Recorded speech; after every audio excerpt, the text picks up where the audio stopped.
আপনি যদি প্রাথমিক বিদ্যালয়ের শিক্ষক হয়ে থাকেন আর নতুন কারিকুলামে ধারাবাহিক মূল্যায়ন কিভাবে হবে এই সম্পর্কে আপনার যদি স্বচ্ছ ধারণা না থাকে তাহলে এই ভিডিওটি আপনার জন্যই। তাই ধারাবাহিক মূল্যায়ন কিভাবে হবে এটা সম্পূর্ণ জানতে হলে আপনাকে ভিডিওটি না টেনে দেখতে হবে। যদি টেনে টেনে দেখেন তাহলে আগামাথা কিছুই বুঝবেন না। তাহলে আমরা শুরু করি। ধারাবাহিক মূল্যায়ন কিভাবে হবে। ধারাবাহিক মূল্যায়নের জন্য আমাদের প্রয়োজন হবে পাঠ্যপুস্তক, শিক্ষক সহায়িকা, ডায়েরি 1, ডায়েরি 2।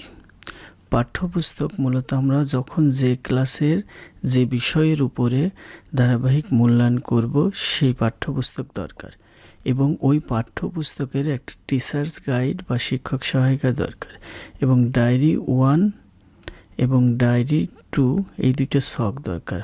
ধারাবাহিক মূল্যায়ন এই ডায়েরি 1-এ লিখতে হয় এবং ডায়েরি এর অধ্যায়ভিত্তিক লেখার পরে ডায়েরি 2-তে তা ট্রান্সফার করে নিয়ে যেতে হয়। এটা হচ্ছে ডায়েরি 2-র ছক আর এটা হচ্ছে ডায়েরি 1-এর ছক।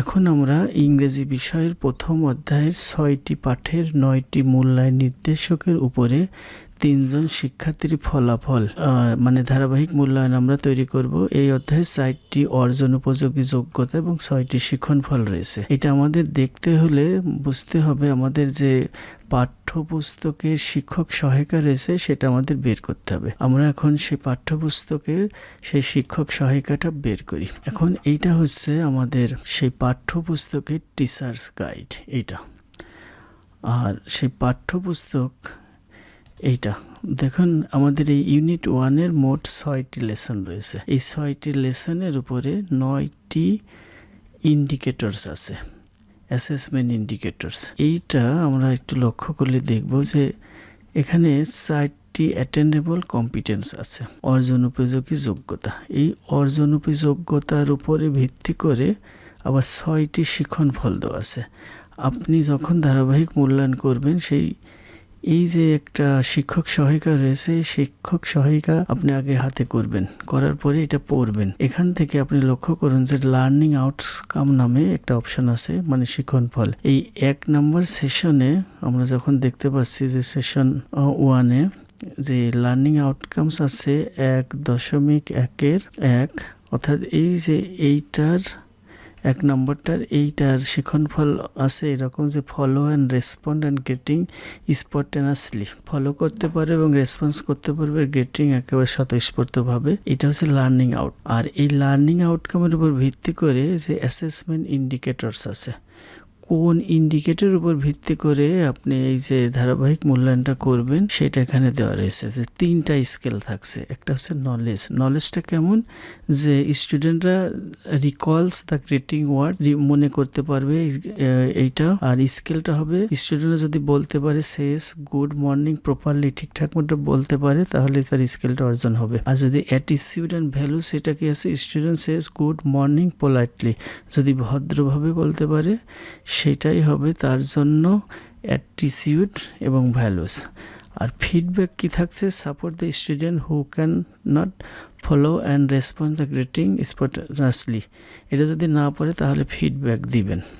তখন আমরা একটু দেখি এখানে যে 9টি পার্ট আছে, 9টি ইন্ডিকেটরসের কথা বলছি। এই সবগুলো আমি এক জায়গায় লিখেছি পরপর।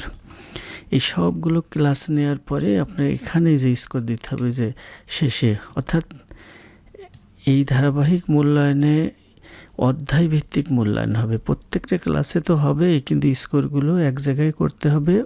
একটা অধ্যায় শেষ হয়ে যাওয়ার পরে সবগুলো এক জায়গায় করতে হবে। এইভাবে একটার পর একটা অধ্যায় আপনারা সিলেক্ট করবেন। আমি আরেকটু দেখাই। এখানে দেখুন রোল নাম্বার লিখেছি, এরপর স্টুডেন্টের নাম 3 জনের নাম লিখেছি। এরপরে আমরা যে প্রথম লেসনটা দেখছি, প্রথম লেসনটা কি আছে, এই যে এটা। এই লেসনে ধরেন আমি একটা নির্দিষ্ট দিনে ক্লাস নিলাম, নেয়ার পরে এই যেখানে একটা ডেট দিলাম, ফিডব্যাক ইনফরমেশনটা পরে দিই, স্কোরস অফ লার্নিং আউটকাম। এই যে এখানে আপনি লক্ষ্য করলে দেখবেন যে এখানে লার্নিং আউটকামস আছে যে এটা follow and respond and greeting spontaneously, এটা যদি ঠিকঠাক মতো পারে তাহলে তাকে 2 দেবেন। এই ক্ষেত্রে আপনি এই নীতিটা অনুসরণ করতে পারেন। কখন 2 দেবেন, কখন 1 দেবেন, সেটা হচ্ছে রুবিক্সের একটা তথ্য আছে। সেই রুবিক্সের তথ্যটা কি, এটা 2 দেবেন কখন? শিক্ষার্থীর সংশ্লিষ্ট মূল্যায়ন নির্দেশক প্রদত্ত জ্ঞান, দক্ষতা এবং মূল্যবোধের নির্দেশক সমূহ সবগুলো পেরেছে। তারপরে বলা হচ্ছে যে সংশ্লিষ্ট বিষয়ের তথ্য ভাবের উপস্থাপন সঠিক হয়েছে, শব্দ চয়ন সুন্দর, উচ্চারণ স্পষ্ট সাবলীল আছে, আর হাতের লেখা পরিষ্কার ও সুন্দর। এমন হলে আপনি 2 দিতে পারবেন। আর যদি এমন না হয়, যদি এইগুলো এমন হয় যে 2-1টি ছাড়া বেশিরভাগই পেরেছে, সেক্ষেত্রে 1 হবে। সংশ্লিষ্ট বিষয়ের তথ্য ভাবের উপস্থাপনে সামান্য ঘাটতি রয়েছে, সেক্ষেত্রে 1 দিতে হবে। শব্দ চয়ন মোটামুটি ভালো, উচ্চারণ স্পষ্ট তবে সাবলীল নয়, আবার হাতের লেখা মোটামুটি পরিষ্কার ও সুন্দর, এমন হলে পরে 1 পাবে। আর যদি এর মধ্যে কিছুই না পারে, সেক্ষেত্রে 0 পাবে। হাতের লেখা একেবারে পরিষ্কার নয়, এই ক্ষেত্রে 0 হবে। আর এই যে একটা ফিডব্যাক ইনফরমেশন আছে, এখানে যে 2 তো পেয়ে গেছে, এখানে আর কোনো ফিডব্যাক লাগবে না এই পাঠে। আর এই স্টুডেন্টটা দেখুন যে এখানে 1 পেয়েছে, এর কে লিখেছি, কে মানে তার নলেজের ঘাটতি আছে। যদি নলেজের ঘাটতি থাকে তাহলে কে লিখতে হবে। আর যদি ইন্ডিকেটরসের, এখানে একটু লক্ষ্য করুন যে ইন্ডিকেটরসে যদি তার স্কেলে ঘাটতি থাকে, যে এইটার যদি ঘাটতি থাকে, তাহলে তার জন্য আমরা লিখব এস। এখানে কোথাও এস লিখেছে যেটা। আর যদি অ্যাটিটিউড অর্থাৎ সেজ গুড মর্নিং পোলাইটলি, এটা যদি হয়, তার জন্য আমরা লিখব এ, অর্থাৎ এর ফিডব্যাক দিতে হবে। অর্থাৎ ফিডব্যাকের 3টা অক্ষর দিয়ে আমাদের বোঝাতে হবে, একটা কে, নলেজ যদি কম থাকে কে, আর যদি স্কেল কম হয় সেক্ষেত্রে এস, আর অ্যাটিটিউড অ্যান্ড ভ্যালুস যদি কম থাকে এ দিতে হবে। এই পাঠে আমরা 3 জন স্টুডেন্টের এই তথ্য আমরা দিয়ে দিলাম। এরপরে আমরা দ্বিতীয় পাঠ যখন নেব, সেক্ষেত্রেও দেখুন এখানে শিক্ষণফল আছে আগেরটাই, এর আবার ইন্ডিকেটরস আছে। এই ইন্ডিকেটরস আগের মতোই আছে। এইভাবে আপনি প্রত্যেকটা ক্লাস নেবেন আর একটা করে এখানে এই যে যেখানে যে মার্কসগুলো পাই, স্কোরগুলো সেটা দিবেন। আর যদি ফিডব্যাক দরকার হয়, কোন বিষয়ে ফিডব্যাক দিতে চাচ্ছেন, কে, এ না কে এস, সেটা আপনি এখানে লিখবেন। এইভাবে প্রত্যেকটা পাঠ, এই যেখানে মোট 9টা পাঠ, 9টা ইন্ডিকেটরস আছে। ইন্ডিকেটরসগুলো আমরা শিক্ষক সহায়িকা থেকে আমরা লিখে নিতে পারবো পরপর, এটা কোনো সমস্যা হবে না। এই যে আমরা একটা অধ্যায় শেষ করলাম, সবগুলো এখানে লিখেছি। লেখার পরে এই যে সবগুলো যোগ করার পরে, অর্থাৎ একটা অধ্যায় শেষে কত সে পেয়েছে সেটা আমরা এখানে লিখে দেব। সবগুলো যোগ করে এখানে লিখব। এরপরে পরের স্টুডেন্ট কত পেল সেটা এখানে লিখব, তারপরে স্টুডেন্ট কত পেল সেখানে লিখব। আমরা এখানে 3টা স্টুডেন্টরা বের করেছি, তাই 3টা লিখছি। আপনার একাধিক অনেক স্টুডেন্ট থাকতে পারে, সেক্ষেত্রে আপনি পরপর লিখে যাবেন। এইভাবে আপনার একটা অধ্যায় শেষ করার পরে স্কোর দিবেন। এই অধ্যায়ের কাজটা শেষ হয়ে গেলে, অর্থাৎ ডায়েরি 1 ফিল আপ হয়ে যাওয়ার পরে আমরা ডায়েরি 2 কীভাবে ফিল আপ করবো সেটা এখন দেখাবো। এবার আমরা ডায়েরি 2 এই যে ছকটি রয়েছে সেটা আমরা পূরণ করব। ডায়েরি 2-এর ছকটা এরকম থাকে: অধ্যায়ভিত্তিক অর্জন উপযোগী যোগ্যতা অর্জনের বিবরণী ডায়েরি। এই অধ্যায় ভিত্তিক আমরা আসলে মূল্যায়ন করি বা ধারাবাহিক মূল্যায়ন, এরকমের নির্দেশনা আছে। প্রত্যেকটা অধ্যায় শেষ হবে আর মূল্যায়ন শুরু হয়ে যাবে। তো ছকে প্রথমে আছে অধ্যায়। আপনি যে অধ্যায়ের মূল্যায়ন করবেন সেই অধ্যায়ের নম্বরটা এখানে লিখবেন। আমরা যে মূল্যায়নটা করলাম ইউনিট 1, অর্থাৎ 1 নম্বর অধ্যায়ের মূল্যায়ন করলাম, এই জন্য 1 লিখলাম। এরপরে অর্জন উপযোগী যোগ্যতা যেটা ছিল সেটা আমরা দেখে এখান থেকে লিখে দেব। আমরা এখানে আগে দেখিয়েছিলাম যে ক্লাস ওয়াইজ অ্যাটেন্টেবল কম্পিটেন্স, এখানে 4টা এই যে 4টি যোগ্যতা ছিল, সেই জন্য আমাদের এখানে এই 4টি যোগ্যতা পরপর এখানে লেখা হয়ে গেছে। এই অধ্যায়ের এই রকমের যোগ্যতাগুলো ছিল। এই প্রথম কাজটা শেষ হলো। এবার দ্বিতীয় নম্বর কাজ হচ্ছে, এখানে স্টুডেন্টের রোল নাম্বার এবং নাম লিখতে হবে। এরপরে এখানে যতগুলো পার্ট ছিল এই অধ্যায়ের 9টি পার্ট ছিল, আমরা আগে দেখেছি। সেই 9টি পার্ট বা মূল্যায়ন নির্দেশক, পার্ট অথবা মূল্যায়ন নির্দেশক, এভাবে সেই 9টা পার্ট একটার পর এক লিখতে হবে। যদি বেশি থাকে আরও বেশি লিখতাম, আর যদি কম থাকতো আর কম লিখতাম। এর পরের ঘরে এখানে শিখন ফল 1.2.1, এই শিখন ফলের নম্বরটা এখানে আমরা দেব, অর্থাৎ এই শিখন ফলে সে নাম্বার পেয়েছে বা স্কোর পেয়েছে 2, স্কোরটা তার 2।